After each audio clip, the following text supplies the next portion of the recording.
Good night, viewers, and welcome to this another program of breaking down the issues. Before I get into the topic for discussion tonight,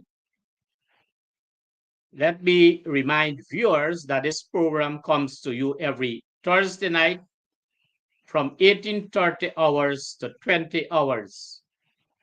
The official host of this program is the Honorable Shurwayne Holder, Member of Parliament, Shadow Minister of Natural Resources, and Chairman of the People's National Congress Reform. Tonight on this program, we are going to look at the topic PPP corruption, progress or retrogression. My name is Dennis Jaikran, and I'm going to be moderating this program tonight as I would normally do every Thursday night. Before I introduce the host of this program, let me just say that we are going to discuss a few areas as it relates to PPP corruption, progress or retrogression. We are going to look at corruption in the Adriana Young matter, police versus the family and people. Then we are going to look at the Appropriation Bill 2025 and the level of corruption in spending. We are going to look at corruption in the awards of contracts. And then we are going to look at corruption as it relates to the number of slush funds. During this program, we would also look at the number of clips and pictures that the Honorable Shurwayne Holder, Member of Parliament, would explain to us, meaning the viewers. At this stage, I want to now introduce formally our host for this program, the Honorable Shurwayne Holder, Member of Parliament and Shadow Minister of Natural Resources.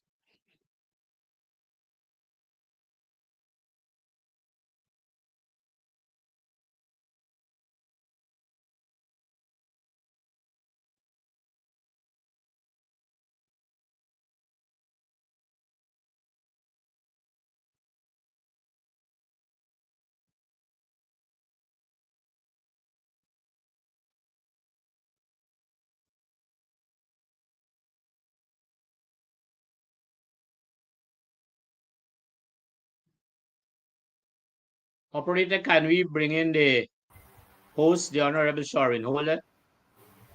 Good night, MP, and Good welcome night. again to another program of breaking down the issues. And early on, I was saying that the topic for tonight would be PPP corruption, progress or retrogression. And then I would have outlined four areas in which we are going to touch. And so the four areas would be corruption in the Adriana case, police versus the people and the family, the Appropriation Bill 2025, and the levels of corruption in spending, corruption, the third one, corruption in the award of contracts, and the fourth would be slush funds as a part of corruption. And then there are going to be a number of clips I would want to believe that you'd have an opportunity to be able to explain. So welcome once again, Honorable Holder, to this program. Yes, thanks for joining me. Almost didn't make it. Um, as you would know, I have a busy schedule at this time, but we try to honor our commitment to the people of Guyana to bring this program every week so that we can disseminate information in a way that the ordinary people can understand what is happening in our country today.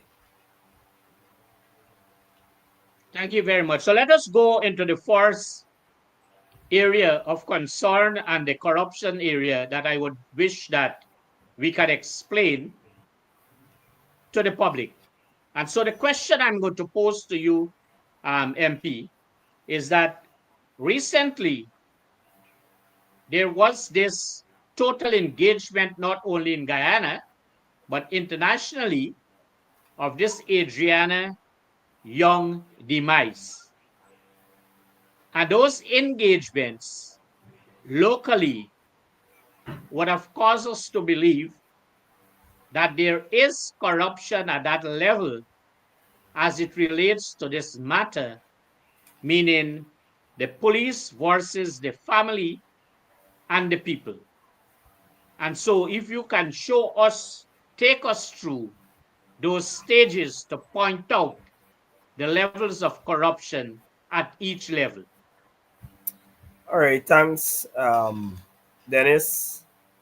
I'm happy to engage on this matter. The issue of Adriana Young's murder, and I'm calling it a murder because it is a murder in my own opinion. Last week I said to you and to all of Guyana that the police force were targeting persons who deemed it a murder.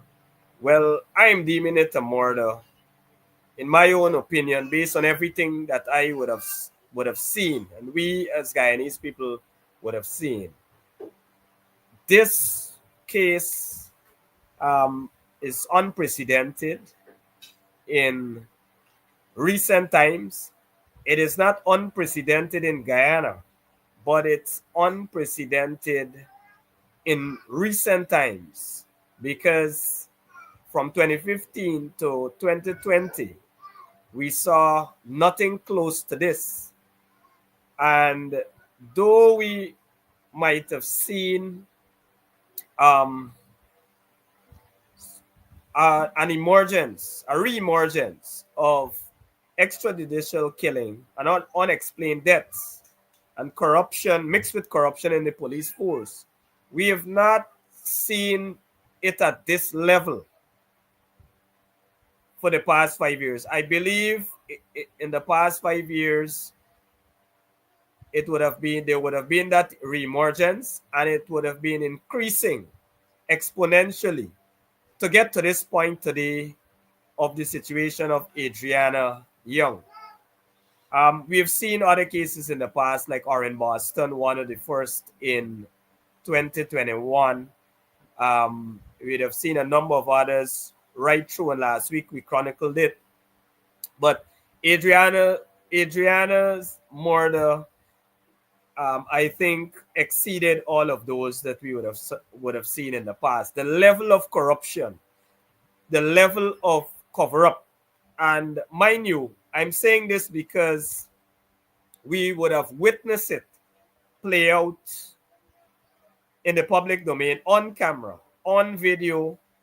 Social media would have increased exponentially over the last few years, and I believe that is what allowed us or gave us the opportunity to really have a closer look. So it might not be a case that it is unprecedented, as I'm saying, but what we've seen, what we were able to see through persons with smartphones, through video footages from CCTV cameras, through proactiveness by public spirited citizens and some sections of the media, we were able to gather much more information than what we would have gathered in the past. As it relates to what happened overseas, all would recognize that the body, after much delay, was allowed to go overseas for another post-mortem. And immediately what we saw was the police putting out a statement as though the case is closed, that the first post-mortem was conclusive. Um, Suddenly, this occurred suddenly as Adriana was being examined once again. But what I would like the public to understand is that a second post-mortem, whenever you do a second post-mortem, it is to more to cross-check what was done initially in the first post-mortem. And that is what the pathologist explained, because that body would have already been tampered with, if we can use that word. You would have already had a first post-mortem, and on top of that, you would have had some embalming. So you would have foreign substances being introduced to the body. And so the second post-mortem would not have benefited from a body that would have been untouched, untroubled. And so you do a second post-mortem to more or less cross-examine the accuracy of the first post-mortem. And I was taken back by the PPP trying to spin that, because the pathologist said at the end of that post-mortem that the first was done. She believes that the first was thorough. Now, that didn't question the pronouncements, the first set of pronouncement. What it brought into question is how the process was carried out. It was focused on the process, not the pronouncements, so to speak. And so she would have had to examine um, what areas, how they went about procedurally, um, how, in terms of procedure, how they carried out that post-mortem, which organs were examined, what cuts were made, if those things were done well. And she said, look, those were thorough. What she did say, and what the PPP friendly media are not saying, is that no post-mortem um, actively or should conclusively um, say that somebody drowned. I think if you listen back to what she said drowning is something determined by elimination. She also said, to back it up, that you can have water in the lungs, even if that body was placed there in the pool, or submerged in whatever, in a river, in a pool, whatever. You can have water in the lungs. So you can't definitively say that the person drowned. Is more of an elimination process based on wider evidence presented. And the wider evidence that was there is that she was found in the pool. And so if you saw water in the lungs, you can conclude that she drowned. But nothing in that post-mortem, neither the first nor the second, said or spoke to where she drowned. They didn't take samples, at least so far. I'm not aware that they took samples of the pool. The pool, as we saw it, it was drained after. Strangely, it was drained after. I don't know if they took samples. I don't know about if they did, the integrity of that process, because we saw what the police did. We saw persons taking off their body cameras. We saw persons with wet marks up to their knees, which suggested that they could have um, went into the pool that morning, just before Adriana's body was found. And some speculated that that person could have participated in putting that body in the pool. We don't know. We don't have video footage of it. What we have is the bare pictures surfacing on social media. And so that is what that doctor concluded. She also made some remarks which persons are saying, oh, she shouldn't speculate, but she gave them anyway, because in the context of saying that you had to eliminate um, certain things to come to conclude that this person drunk. And based on what she would have learned and what she would have seen on social media or wherever, she would advise that uh, a thorough investigation is done to ascertain whether this child was murdered or not. That is what she said. I saw some of them lashing out against the pathologist, saying that she shouldn't speculate.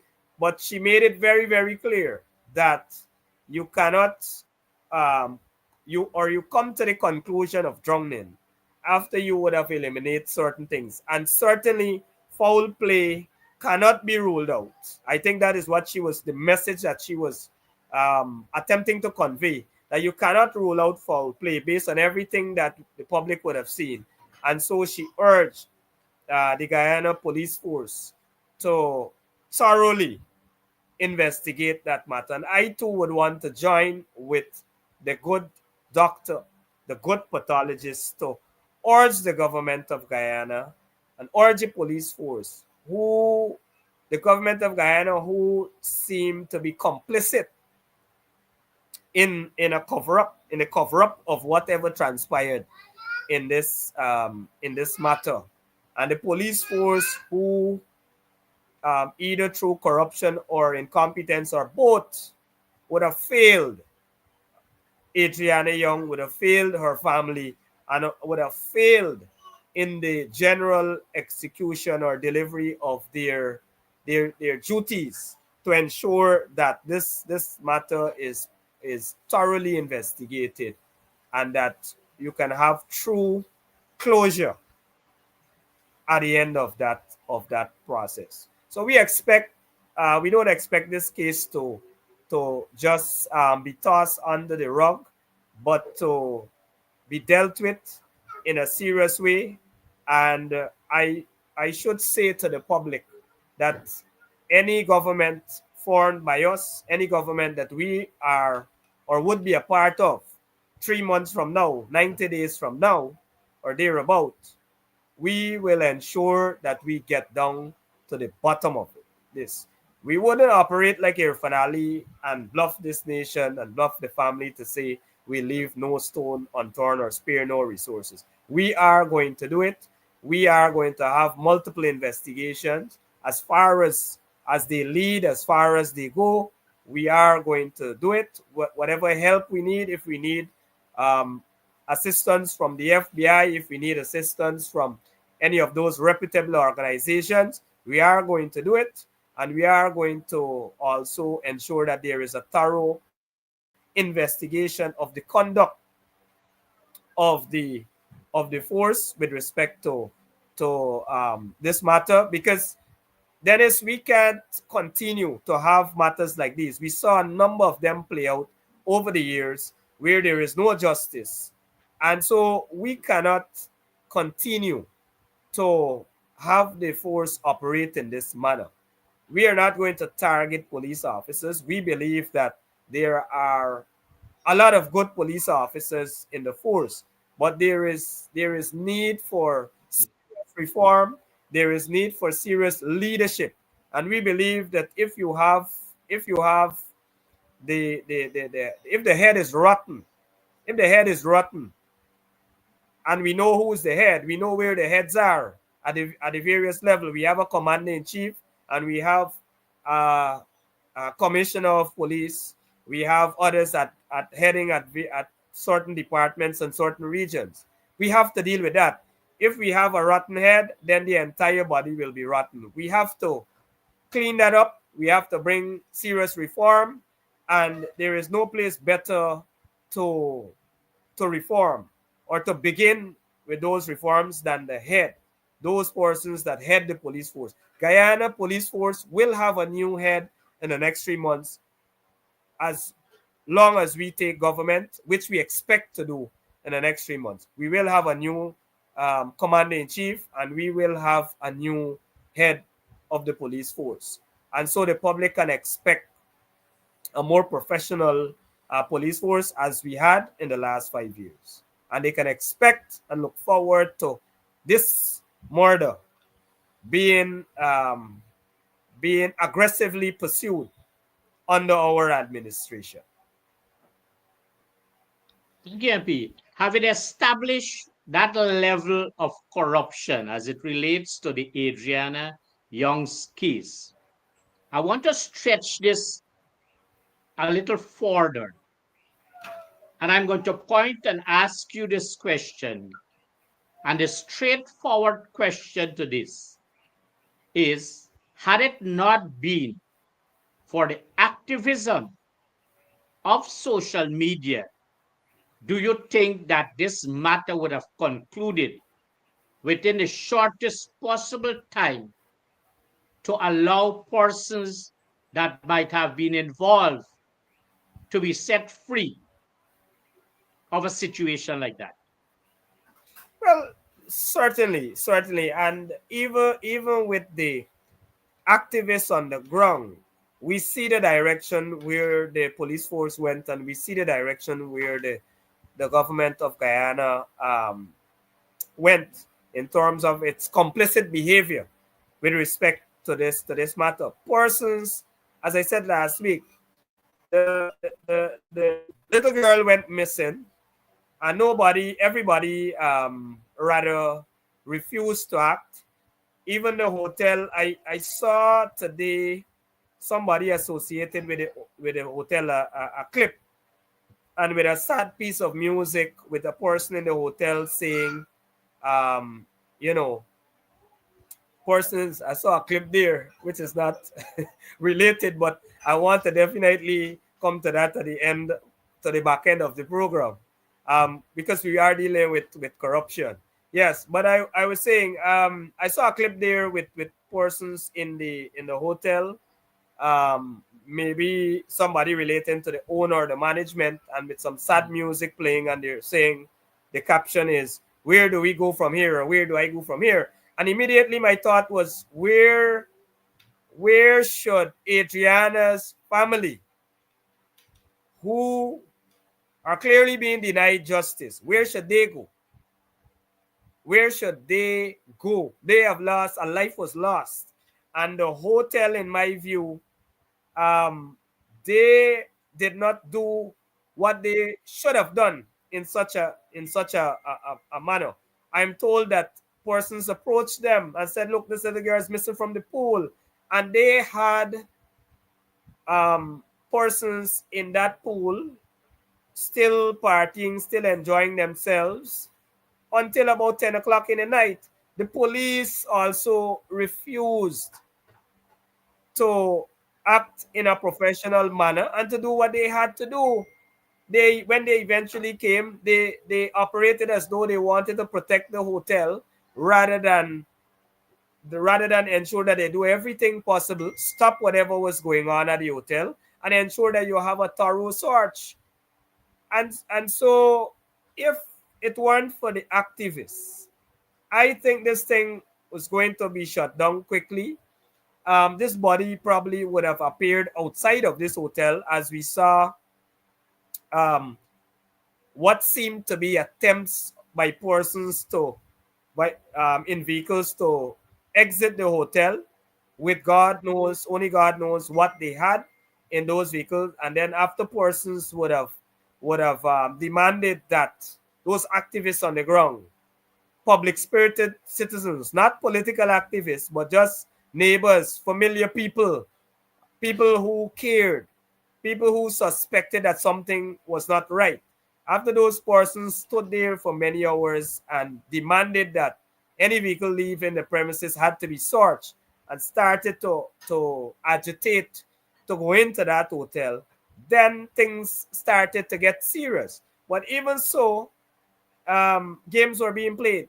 You could have seen from the video footages that games were being played. This thing was one big cover up. And had it not been, based on your question, had it not been for those persons on the ground, I'm convinced that this body would have appeared maybe at some road corner, or maybe at the seaside or somewhere, or in some trench, and then you would have heard that this child drowned. The same, in a similar way that we have heard that she um, she would have drowned. Um, I was particularly disappointed when I heard an alarm, when I heard the president say, "Well, forced drowning was ruled out," and then we subsequently learned that that was not so. That the pathologist never stated that. At least I've not seen any report, any official report from the pathologist saying that um, this was forced drowning is ruled out, or there is no evidence um, in with respect to that. So that is to answer your question. I hope that I would have successfully answered it Yeah, adequately addressed. adequately. Adequately addressed. Thank you for that part, dear. But let us move on to a second area of corruption. Recently, between earlier this year, Parliament, the National Assembly, so to speak, would have followed the necessary procedures. And at the end of the presentation of the budget, the debates, and the other stage of allowing the Committee of Supply to sit and to make the necessary approvals for budget agencies to have their level of spending, that appropriation bill would have been passed. And so agencies, budget agencies, had an opportunity based on what would have been presented earlier, starting from 2024, there about in July, when the budget cycle would have commenced, that appropriation bill would have been approved. MP, you are a very, very vocal person in the National Assembly. And very many times I recognize that you challenged spendings. And so, therefore, I want to ask you this question to point in the direction as it relates to having have that appropriation bill passed and agencies, budget agencies, would have had an opportunity to spend widely and in very many cases wildly, wide and wild, and so point in the direction or all the directions, because we dealing with PPP corruption, progress or retrogression. And so the first one, we cannot see that, but we can see the one that we speak to as it relates to retrogression. Point us in the direction of those levels of corruption in budget agencies. Yeah, thanks. And I should say, unfortunately, the appropriations that we both, when I say both government and opposition, move to interrogate and to approve for the best interests of the people. Um, it is unfortunate that those sums that we approved to get in the National Assembly are being used in a way that, or in a way that was never, they were never intended to be used, Mhm. um, as we would have put them in the National Assembly. As you were speaking about today's topic, progress or retrogression, and I'm just swaying a little here. There is this talk by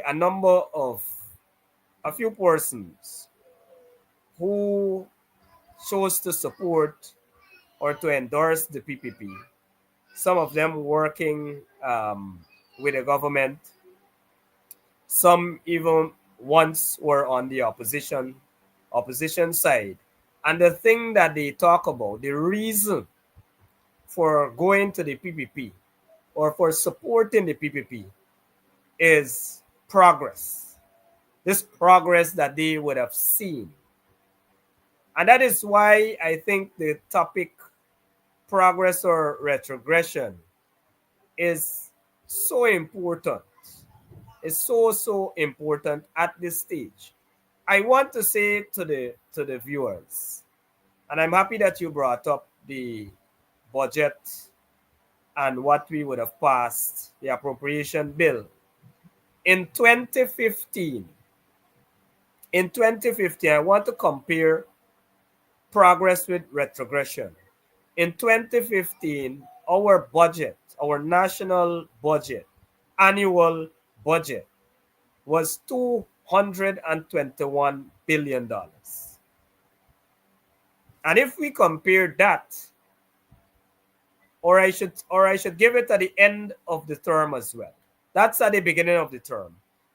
In 2019, our last full budget was $300.6 billion. That was our budget. So we moved from 221, 232 to around 250, and we went up in that manner to 300 billion over our 5-year period. And if you examine what we would have done with that small amount of money, if you compare it, and the government is comparing, they have in 2025 $1 billion, close to $1.3 trillion they got in that appropriation bill. I believe it was 1,282 billion to be exact. That was the appropriation bill that we passed for the budget, the 2025 national budget. But we need to examine what we did with a 220 billion as against a trillion, which is 1,000 billion. It's 10 times. It is more than 5 times. Sorry, 5 times more than what we had in 2015. But yet, in our stint of government, we started to do proper roads, for example, and this is what I want to touch on. We started to do proper roads. All would recall the state of our roads. All would recall, even when the PAP did roads, the kind of corruption that surrounded it, the kind of quality that we got, or lack of quality that we got. They were making biscuit roads all over this country. And you still had farm to market roads being very in a dilapidated state. You had other infrastructure, the police stations, the waterfront stellings, etc., were in a dilapidated state.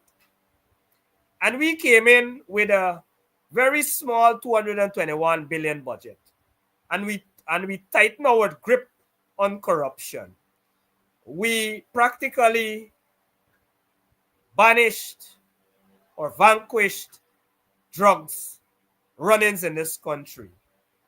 And we ran a clean government. We had good governance. And so if we zone in back on infrastructure, we saw proper roads being developed all across this country. We saw police stations being rehabilitated. We saw that waterfront, for example, right here in Region 2 where I'm living. We saw that transform. I'm sorry, I don't have the pictures there, from what it was in 2014 to what we did with it. And we transformed the landscape, the face of this country, with a very, very small budget.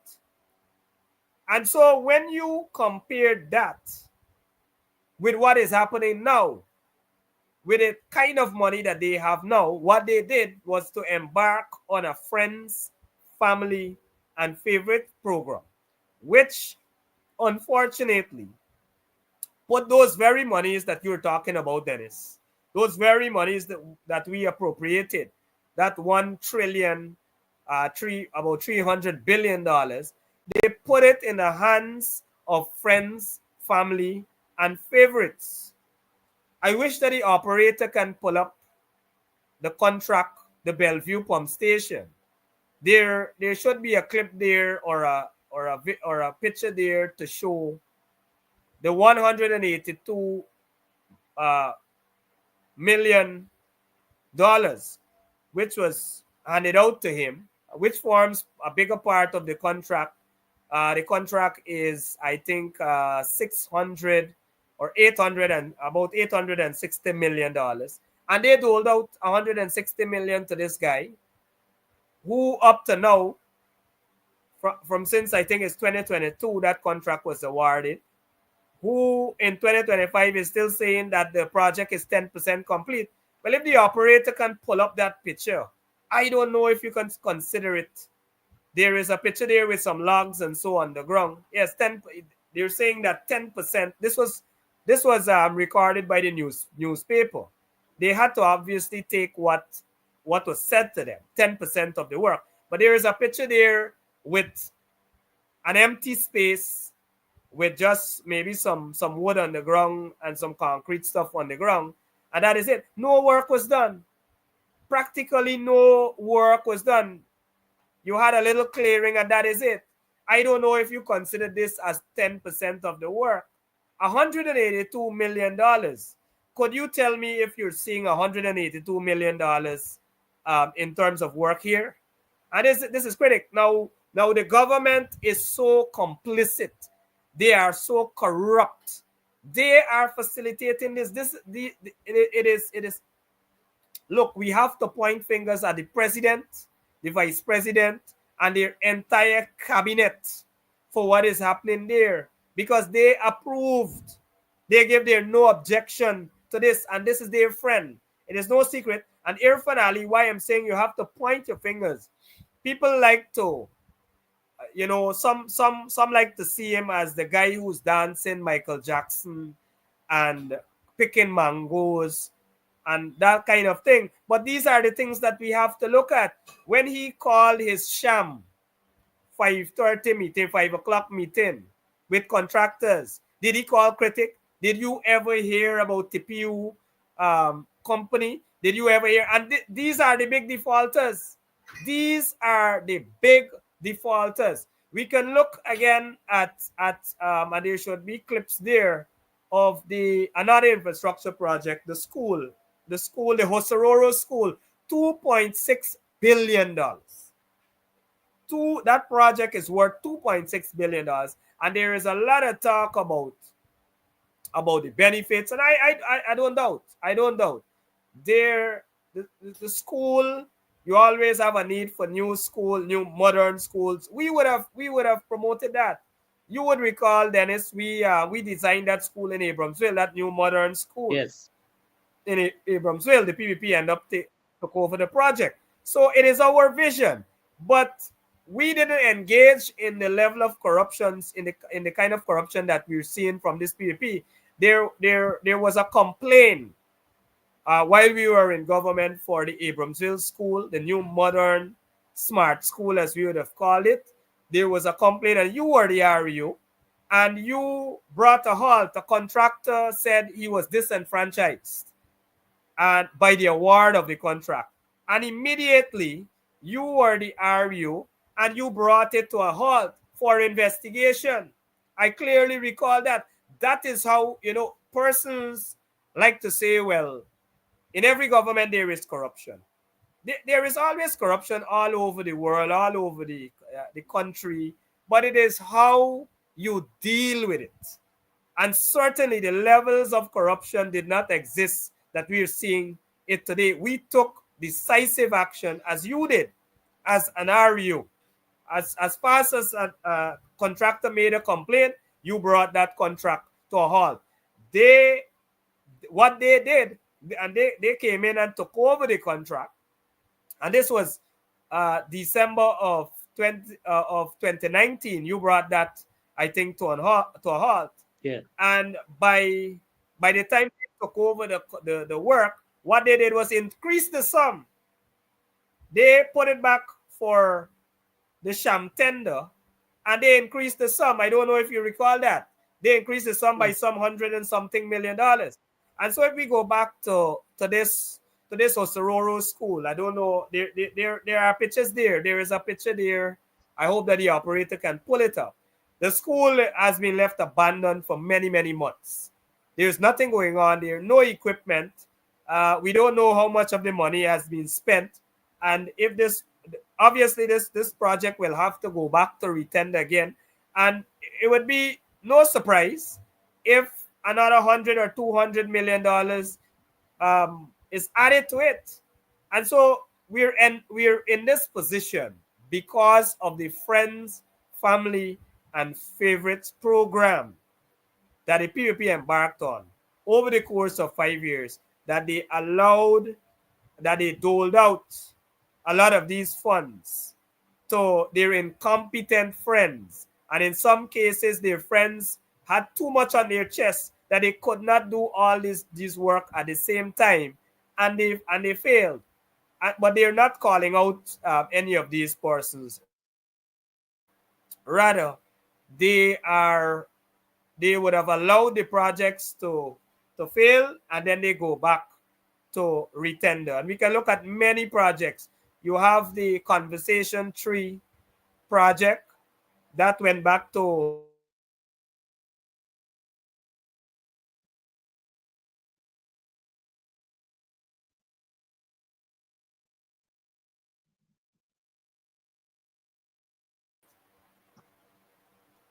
Are you hearing me all along? Yeah, we missed you a while here, so you can go back on the Uh, conversation tree maybe. project. Oh, yes. I was saying we have numerous examples. The Conversation Tree project is one that I think that had to go back to a new tender, part of that project. You have Critic, obviously. This project isn't going anywhere. Critics seem to be broke after that big fallout with the Mohammeds and others. And so that project seemed not to be going anywhere. You have this other project with the Hosororo school being left abandoned. And I saw Priya Manichan running out to say no, it is the project is on stream. These people are very barefaced. You have the Bamia school. Every year they're saying it's 1% more to go. And we haven't heard anything about it. That was about $450 million awarded to their friends in the hits and jams. And so these guys are in trouble. And it is because of their corruption. And again, we have to look. Some people are saying, oh, they're supporting the PAP because of this progress. I don't know what progress they're talking about. You have more monies available, so naturally you will see more infrastructure, more infrastructural work, but you have to know what measure you're taking to determine whether it is progress or retrogression. When you look at it carefully, we're actually moving backwards because money is being wasted and the people are not benefiting. Another point on the budget and what we did in 2016, our budget was just $232 billion, and we were able to give our teachers, for example, a whopping 10% increase. Our teachers and public servants would have never had that kind of increase in recent history. I don't believe in the history of our country since independence. I don't think our teachers had the sort of increase that we gave during our time in office. And they love to say, oh, APNU didn't do anything and APNU introduced taxes and all these things. We gave our public servants a whopping 10% increase back in 2016. And I think at the end of our term, when you calculate it, the lowest workers got as much as 77% increase during our stint in office. Never before in the history of this country did any government do such a thing for their workers, who are the life and the organ of everything that is happening in terms of government, and your ability to deliver services to the people of Guyana. We took care of them. And you know what? With a budget, I'm sure this budget will go up. I saw just recently pronouncements on the oil and gas that we are bound to benefit about $2 trillion in the near future just from oil and gas. So very soon we will have even greater levels of cash available to do greater things for our people. And that is why we in the APNU have a remarkable plan. Aubrey Norton has been a key person in that team, crafting our strategic plan that focuses on empowering people, that focuses on putting money in people's pocket. Our people center development plan, as Aubrey Norton has labeled it. And so we intend to do a number of things and to bring real progress to Guyana when we take government in the next 3 months. And you would know, Dennis, we have one project that I like very much, is a 35% increase for our public servants. This is a commitment. We did we did it before. We gave our public servants up to 77%. When you calculate it cumulatively, when you accumulate all the increases, at least for the lower level of workers. So we are going to increase, give them an increase of 35%. We are going to increase pension, our pensioners, to $100,000. We believe that those persons that are elderly, that are on the pension establishment, the pensionable establishment, those persons that would have worked their life, their soul for this country, they need to have a good and comfortable life as they retire. And so we will increase the pension to $100,000. We intend to the Tushaus in those indigenous communities, we are going to give them a significant increase. I think the leader did mention in his parliamentary speech not so long Yeah. ago during the budget debates that he will increase the Tushaus salary, or the stipend as you call it, to $200,000. We believe that these persons are at the level of mayors. At that level, they have a lot of responsibility. They have to look over the welfare and interests of an entire community, whether it's health, education, infrastructure. These people have real responsibilities. And so you want the caliber of people being selected as Toshaus and councillors for those communities to improve and to increase. And so with that, you want to offer something substantive that you can have that caliber of person. They can have a proper pay even as they carry out their duties and their functions. We are going to do, and this is real progress, not the retrogression that we have seen from PPP. We intend to pick up the bill for the lower class of people in terms of the light bill and water up to $10,000. We will pick up the tab for those persons, and an average household of three persons living together might be under 10,000. A man, a woman, and his child, or a woman and two children, single parent. We will pick up that bill up to $10,000. We'll pick that up to $5,000 for water. We intend to make University of Guyana free in the mainstream sense of being free. Not just the tuition, but we will offer student stipend for about 30,000 students. Those poorer class students who more than likely would are struggling to make ends meet, but they want to go to university at the same time to elevate themselves. We are going to provide some student stipend. We are going to revise the whole curriculum and look at programs at the university that can match what is needed in society so that we can provide the tens of thousands of jobs. We can train persons for the tens of thousands of jobs, new kinds of jobs that will be introduced in the society. We have some remarkable programs, better programs, programs that, if implemented, will project real progress and not retrogression. You know, I was taken back the other day when I looked at Kaisuku, and the PPP, while in opposition, made so many promises to the sugar workers. After the APNU would have closed two estates, and we had a plan to convert those estates, diversify those estates. I think Wales would have become a coconut. Instead of sugar, we would have done coconut and some other things there. And we had some other plans for the other estates that were closed. The PPP did everything possible to convince the people living in the sugar belt that this was wrong. The APNU were wrong to do this, and that they will reopen these estates and make sugar great again.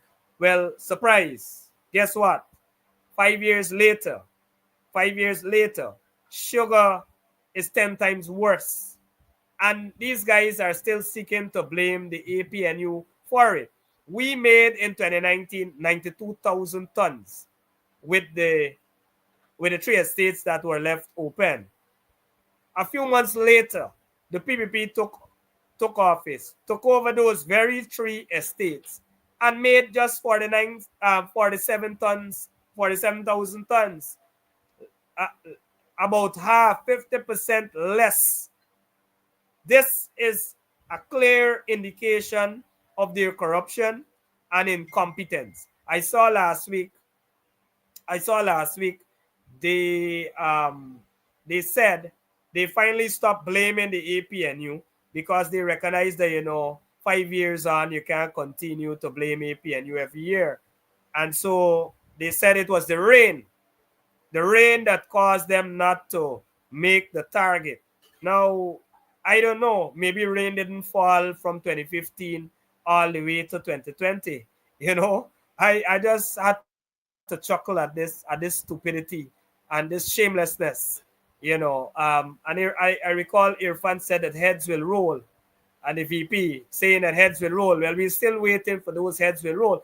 I believe the only heads that should roll are those the head of Irfan Ali, the head of Jagdeo, and his entire incompetent and corrupt cabinet.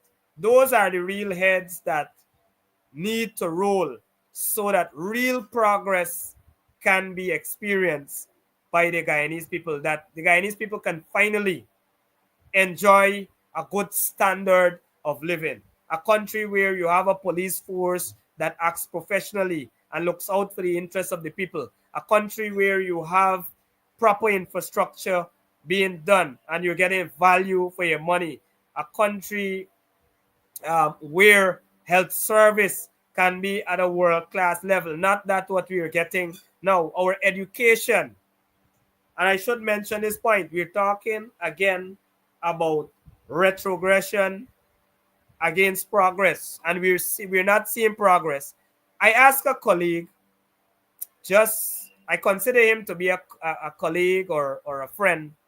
There is this guy that was in a few classes ahead of me at President's College, and he's been working with the state media. And it appears as though the PPP are now coercing all these people, maybe forcing them, I don't know, to endorse them. And so suddenly I saw him commenting negatively on something I said. And I had cause to check his page and recognize that he suddenly, in this period, started to promote Irfan Ali and the PPP. And I thought about it, and I asked him a few questions, including this.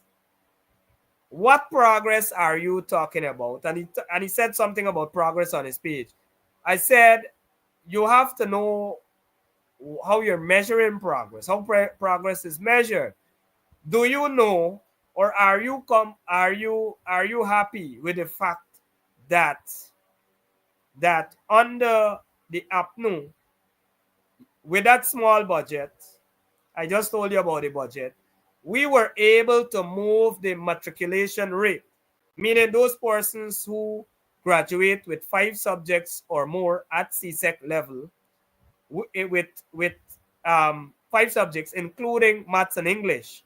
We met a rate of about 30 to 32% students passing. If you check all that would have graduated, if you had 5,000, or let's say you had a thousand students that wrote CXC in 2014, you had only about 300 of them, or less than 300 of them, uh, passing with 5 subjects, including maths and English.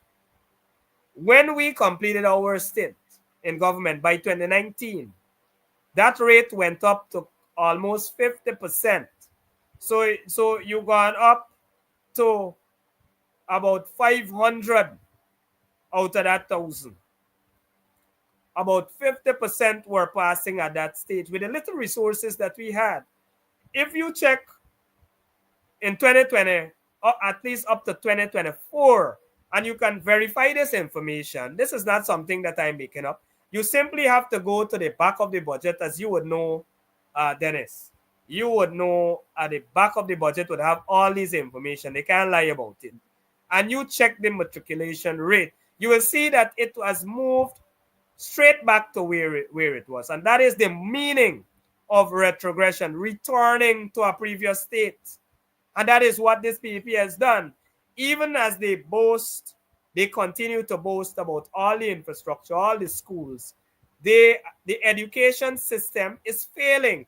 They're actually moving backwards. Less and less persons are passing with 5 subjects and more under this $1 trillion budget, under this government that tries to tell you that all is so bright and beautiful and we're moving forward. This is progress. It is not progress. It is retrogression. We are going backwards, although we have more monies. If you check the pass rate in the hinterland, and they love to talk about hinterland, if you check what is happening, Priya Manichan would have been harping about how many thousands of teachers that they are trained, and they in 2015 and in 2020, this is the amount, and oh, now they're training so many thousands and they're doing so many schools, so many hundreds of schools. Well, guess what? The pass rate is actually moving backwards. It's not moving forward. So while we see monies being spent, those monies are going into the pockets of friends, families, and favorites, and we are not getting any benefit, real benefit, in with respect to the people and our students. We are not seeing it. So I trust that I would have touched a little on infrastructure and education with respect to the budget. Yes. Thanks very much, MP. I'm happy that you did establish the fact that also in corruption, we can count incomplete projects as part of corruption. And you would have pointed out a number of incomplete projects. And you know, recently, when the comrade leader visited with a team to Region 2, a number of incomplete projects areas were visited. The charity waterfront, that pub there, the charity market, the Sodi market, the nurses accommodation at Sodi, and the Anna Regina, whatever they call that place, either a playground, playfield, stadium, or what have you. started since 2021. And so that would help us to add to the level of corruption there is as it relates to incomplete projects. And so I want to ask you this question as we conclude this part of the discourse on the appropriation bill.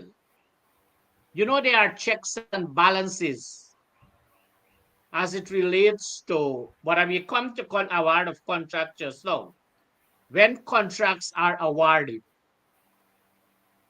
and so one of the major checks and balances would have been the Office of the Auditor General.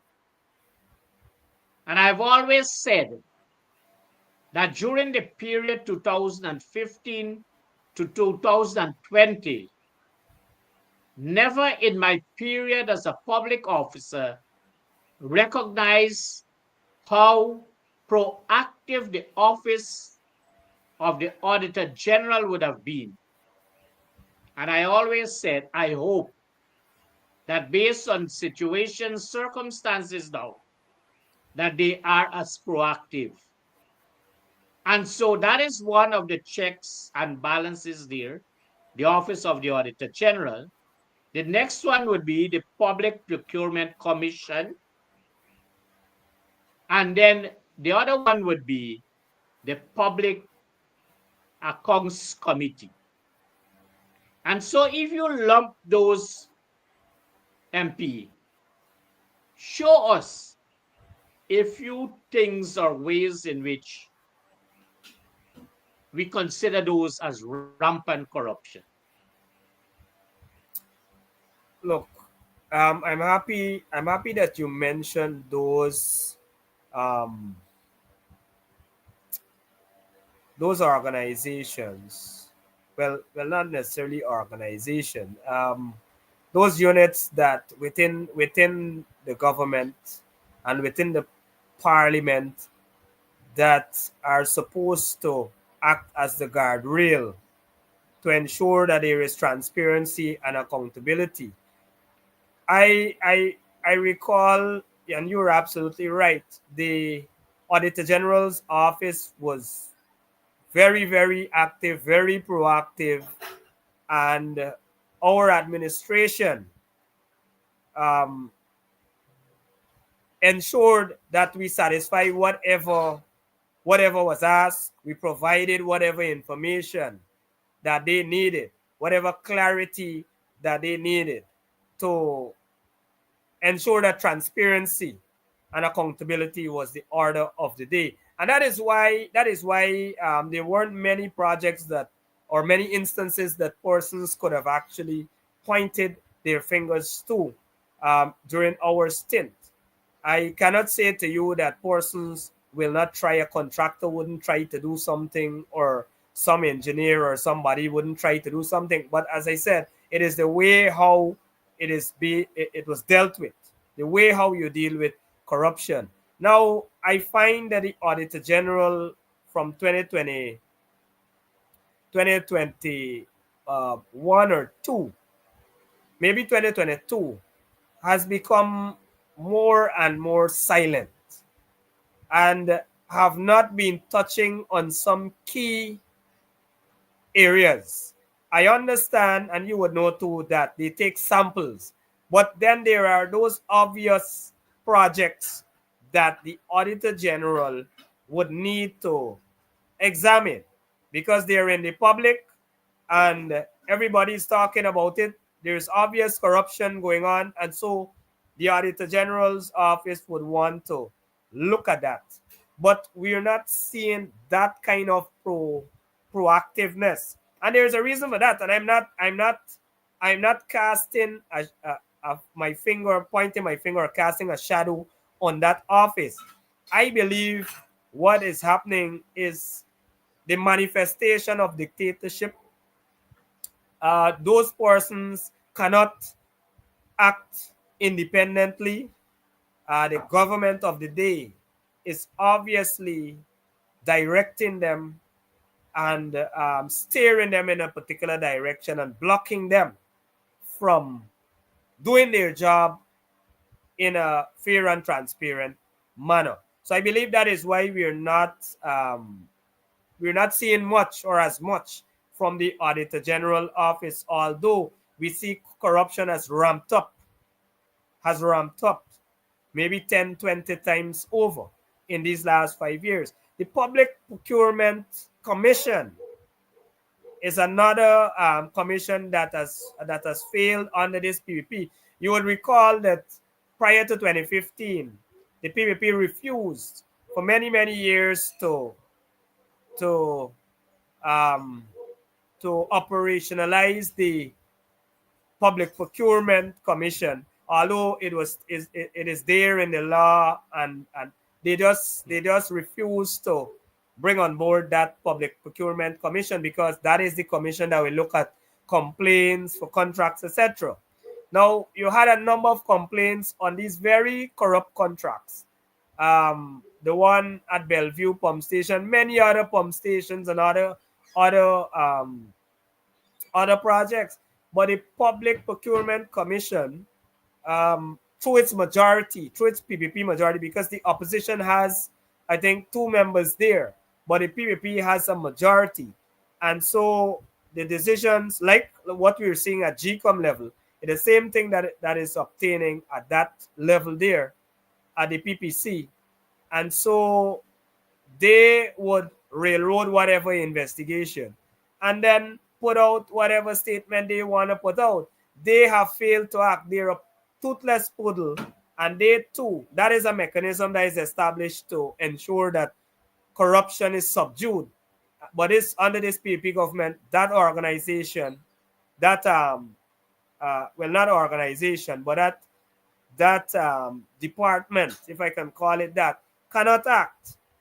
You have, then we come to the um the one at Parliament, that committee at Parliament, what you call it, Public Accounts Committee.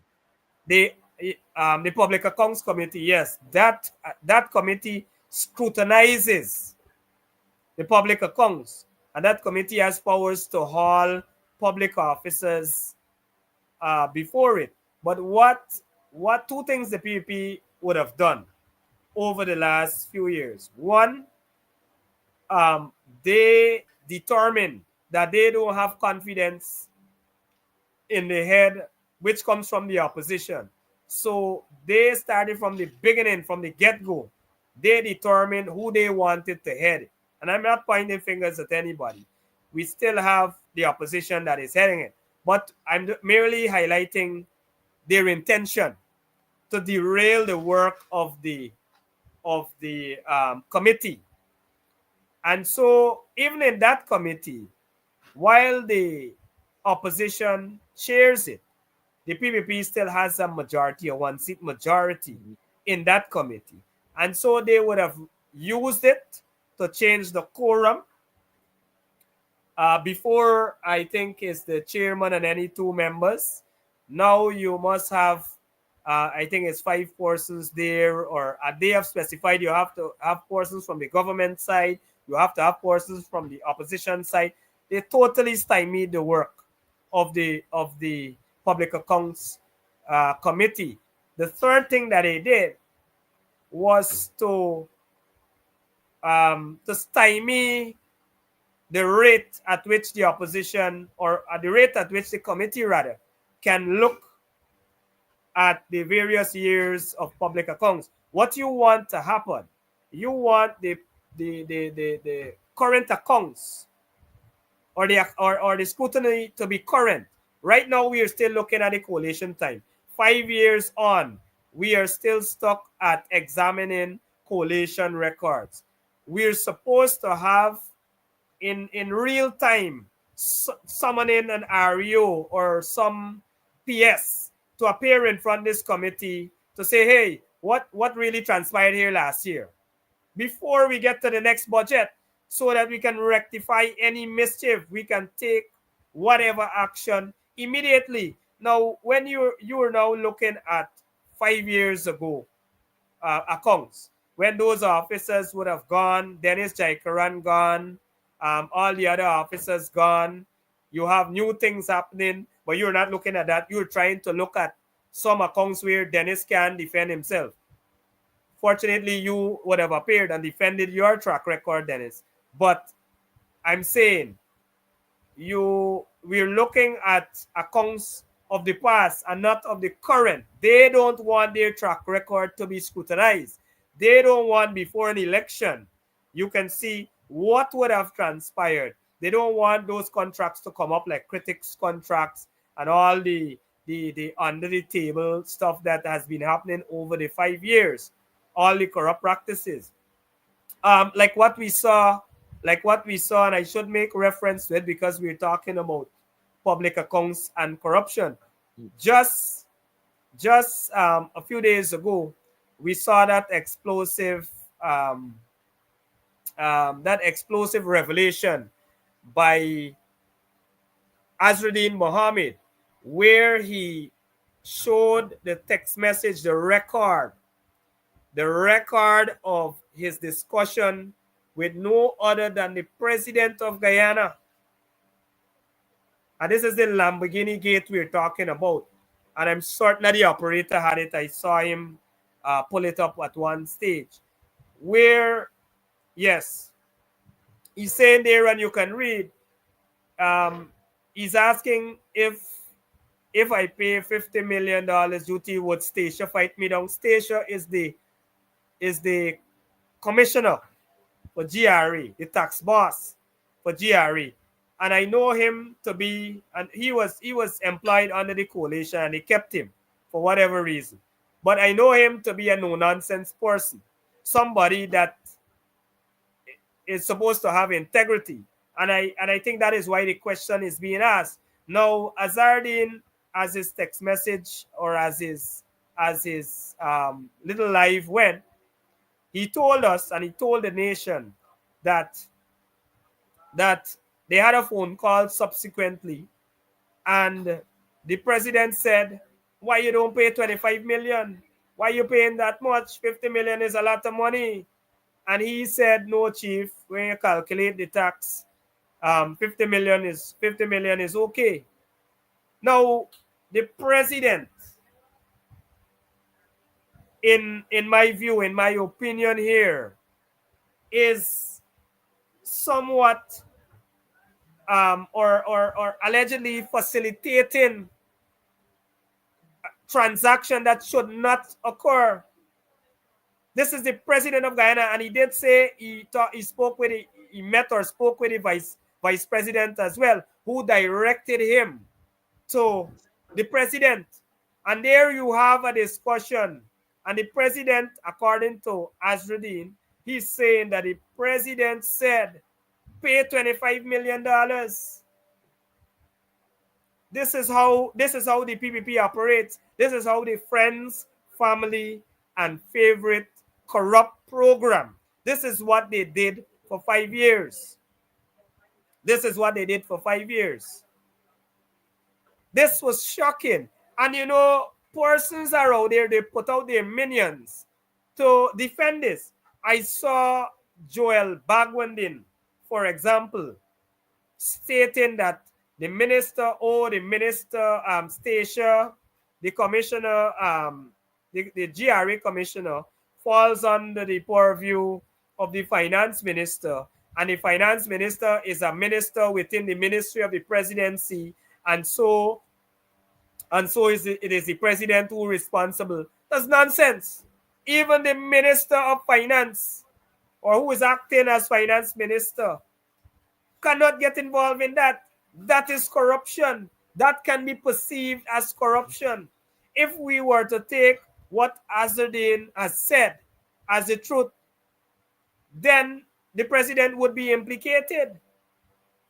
Now we're going with a court matter. There is a court matter here, an active court matter. I know that the president has immunity, but in such a matter, would the president be called as a witness? He should be. He should be. Because if you have evidence here and you have the accused saying in no uncertain terms that the president would have helped to facilitate this. And then we can look at what the president, I think, then is the president's response is critical. His response is critical. I don't know if the operator has it, but as I recall it, he said the man didn't bring the right invoice, the correct invoice. Could you believe that? Could you believe this is our sitting president? The president of the Cooperative Republic of Guyana admitting that he had this discussion about about taxes and if somebody could pay. And according to Azardine said, the president said, pay 25 million, don't pay 50, pay 25. And the president's response was not one, while you had this heading well, Azardine said the president was dishonest and dishonorable. And the president said, Azardine, dishonest. I'm not concerned about that. What I'm concerned about is his admission that they had this conversation. You believe that they could have gone to Granger with that? You believe that they could have gone to Desmond Height or Forbes Board? They couldn't. But this is how the PPP operates. Now he said that the man didn't produce the right thing. It doesn't matter. The point is that the president is now getting involved. He's now getting involved in this process to use his good office to influence whatever the law prescribes. That is the key. He allegedly, based on what he has said, what the president has said, and what Azradin has said, is using his office to influence what the amount of tax, the amount of money. And these guys go out there and they talk that, oh, this man dodging so much tax and he's supposed to pay $1 billion tax. And you engage in such a conversation, and nowhere in that message, nowhere in that WhatsApp message did we see him saying, listen, you have to go to the right authority to look at that. I cannot help you with that. You have to go through the process. You have to go to Stacia. You have to go to those at GRA. That is the decent thing to do. That is the correct thing to do. When you have integrity, when you are honest, if you are an honest president and you have integrity, that is what you do. That is the course of action. You cannot engage in such a discussion. Now, we don't know. We're not privy to the telephone conversation. We have to rely on what the Mohammeds are saying and what Ali is saying. But what I saw Ali say is an admission that some discussion took place, and he didn't say, at least I didn't see him say, that he told Azradin to go to the correct agency, to go to Stacia, to even saying to go to Stacia and using his name would be inappropriate. But what he had to say, if he was decent and honest, you have to say that, look, I can't help you as the president. I cannot use my office to influence this thing. There are laws, there are rules. You have to go to GRA and make your application and let them calculate your tax. That is what you have to do. And so this is totally unacceptable. Totally unacceptable. And they love to talk about sanctions. You know, Dennis, I don't know if you can allow me. I know we're running out of time. Yes, yes. You There go, was you a go, you go, development. MP. There was a development just this evening as I was preparing for this program. And I know you are out in the fields working as well. And so you probably might have missed it or don't have much information on it. But OFAC, the American agency, has just released a new list of persons being sanctioned. And on that list, there are 4 Guyanese that are associates of the People's Progressive Party. I think we will have to interrogate this in another program. But if the operator can pull those faces up, you know, they were going about talking about sanctions, and they're not talking about their own associates and their own PS being sanctioned. They're not talking about that. Now, these are persons that can be considered associates of the government. At least in that list, that is what I'm being told. And I have seen, well, the first one there is a police officer, a senior ranking police officer. I'm not saying whether he did it or not, but he's sanctioned. You have the one at the bottom right as well. He, as I understand it, was the go-to guy in Buxton. He was the guy being used to pull votes from the PNC. He was the guy being used, allegedly, to look at grounds and to engage youths. This is the person, and we can see, and we have clips of him with Charles Ramsey. Persons were telling us quietly all along that, look, they're using this guy, they're using this character to influence person. Look, there he is. There he is. These are the people that the PPP walk with. These are their friends, their family, their favorites. These are the persons. I keep saying to myself, how can you publicly or even behind the scenes support a government like this? I see some officials going out there to say, oh, they endorse the PPP. This is what you endorse. This is what you are endorsing. You don't see this happening in the PNC. We don't align ourselves with certain characters.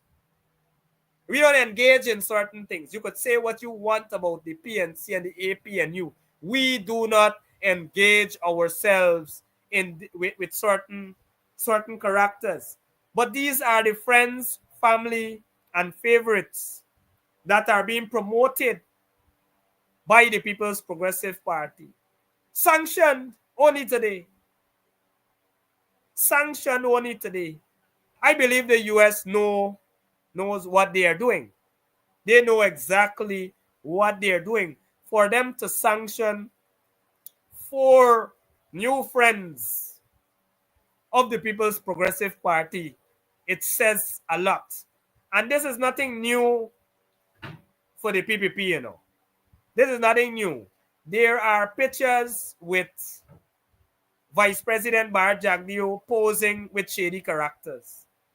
I didn't get to pull it up. You know, they go on Google. I suspect they pay Google some money to remove the thing. There's another picture there with a guy that was given a contract. And this is not, I'm just shifting slightly from the sanction, but I'm just showing the characters that the PPP move with, that they promote.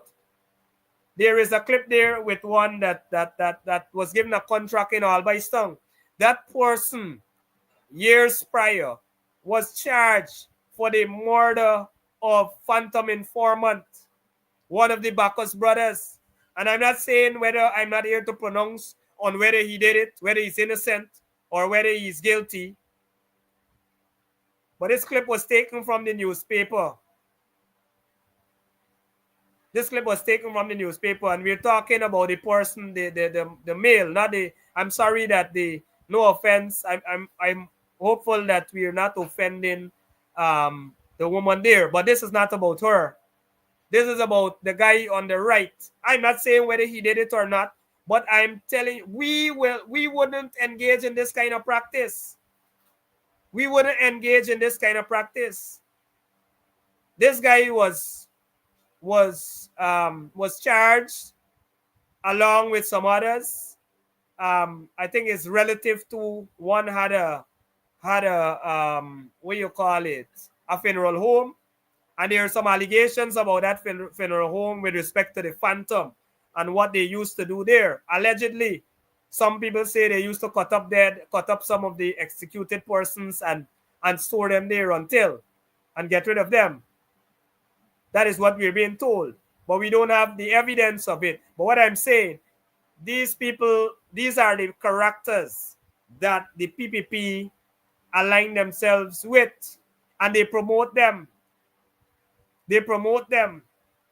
He was what you call it, remanded, I believe, remanded, and then you had the case being washed out for lack of evidence, and we know how that goes within the police force. I don't know whether he did it or not, but this is a clip from the newspaper.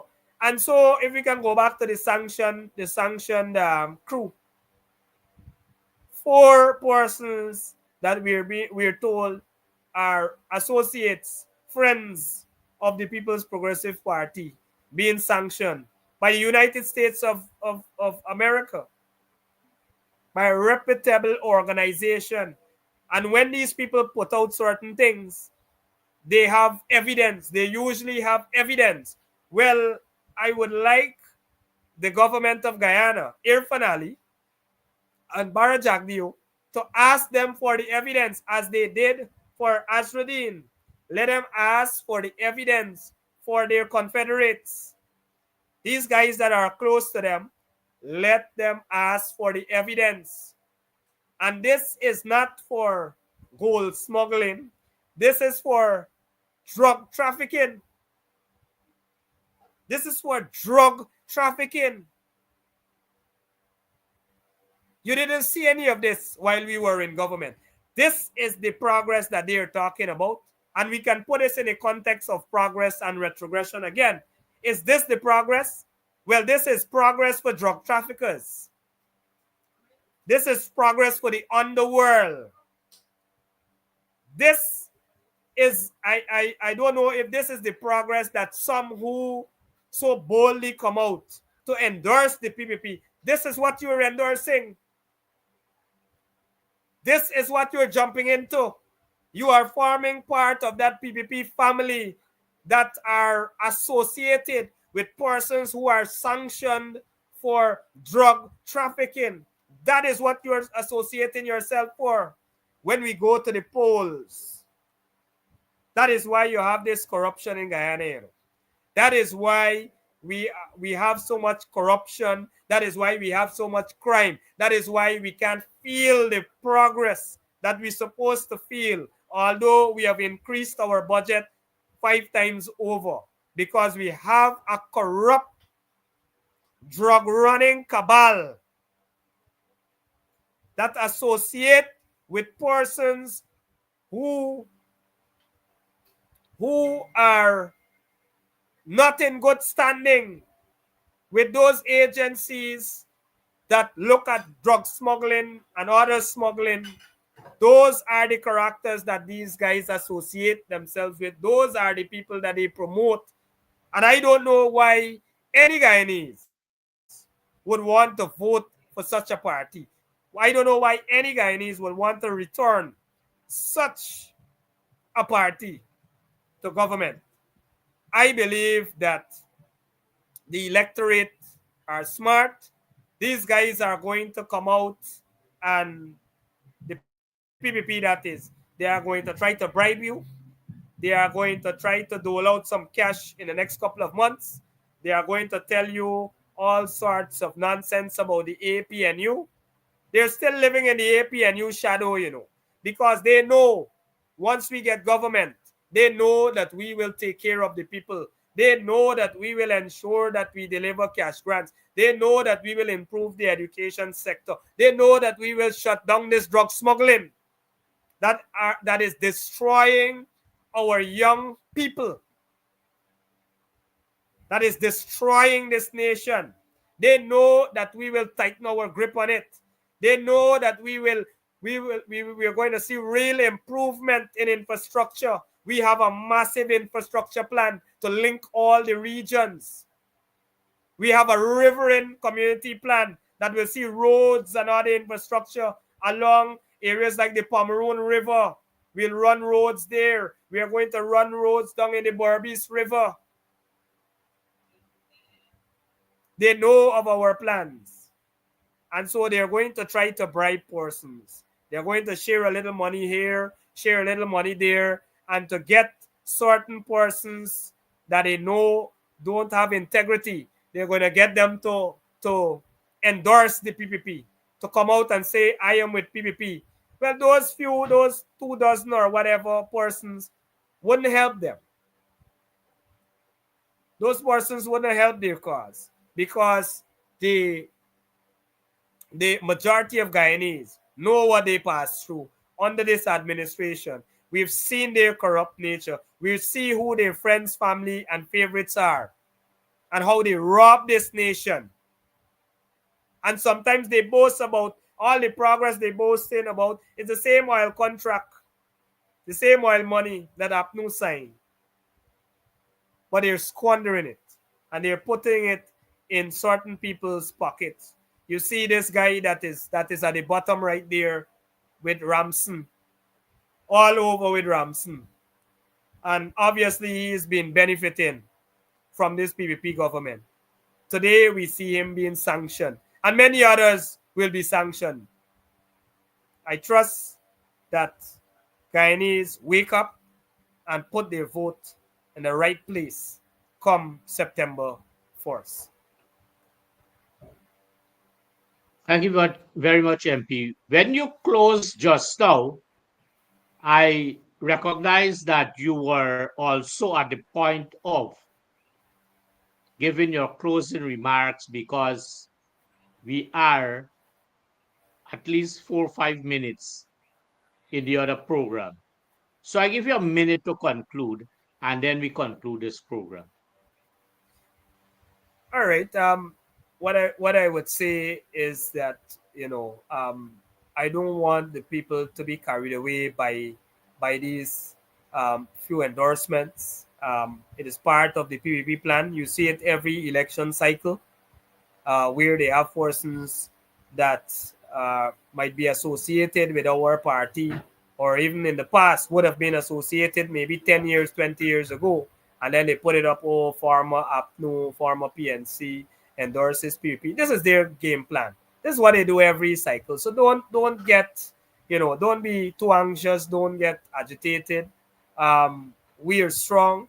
We are confident. We are growing in our numbers. Just a few days ago, I met as chairman. I met with an organization, in fact, 2 organizations that are willing to come forward and to join the APNU and to work with us towards building a better Guyana. But we have not been public with it. We do our things in the PNC and in the APNU. We do our things differently. We have a different strategy. We will not follow the PPP in their endorsement madness. Look, they have been taking endorsement from even some shady characters I've seen, that promoting them. Persons who would have went to jail in the US for fraud and these kinds of things. I see endorsing these people. I see some others who would have done absolutely nothing in 5 years, some who we would have parted company with, and we wish them all the best. We wish them all the best. We've seen this in 2015. Unfortunately, in 2015, some of them jumped right into opposition, and we believe that is exactly what will happen come September 15. The people are not stupid. We have the masses behind us. They know what happened in 5 years. They know how we operated. Our teachers know how we took care of them. Our public servants know how we took care of them. Our pensioners know how we increased the pension. With little money, we still find the time and the care for those people. The school children know how we provided the bus, the bikes, the boats, and everything, the books for them. the healthcare, those in health, those persons that are associated with the healthcare, they know what we did. They know how we place doctors at every health center, how we improve the health services all across Guyana. The police, how we professionalize the police force. Look, in every sector we made gains from 2015 to 2020, and you can expect 10 times over because we have the resources now, and we will ensure that we take care of all of Guyana. We have a small country in terms of our population, and we have bountiful resources, and we will get the job done. We have a proper plan out there that covers every aspect of governance and covers everybody. Whether you support PPP, you support PNC, APNU, we will cover you. We will ensure that in 5 years' time, when you look back, you will say that we would have delivered to the people of Guyana. That is our vision. That is our commitment. That is our intention when we get government under the leadership of Aubrey Compton Norton. I thank you for having me tonight. Thank you very much, MP. I think you were excellent tonight, and therefore we want to express our gratitude and thanks to all our viewers. Join us next week at the same time from 18:30 hours to 20 hours to continue breaking down the issues. And next week, you are going to hear a more exciting and a more informed topic that our Member of Parliament, Shadow Minister of Natural Resources, and Chairman of the People's National Congress Reform would speak to you about. Thank you very much. May God bless you and have a blessed night.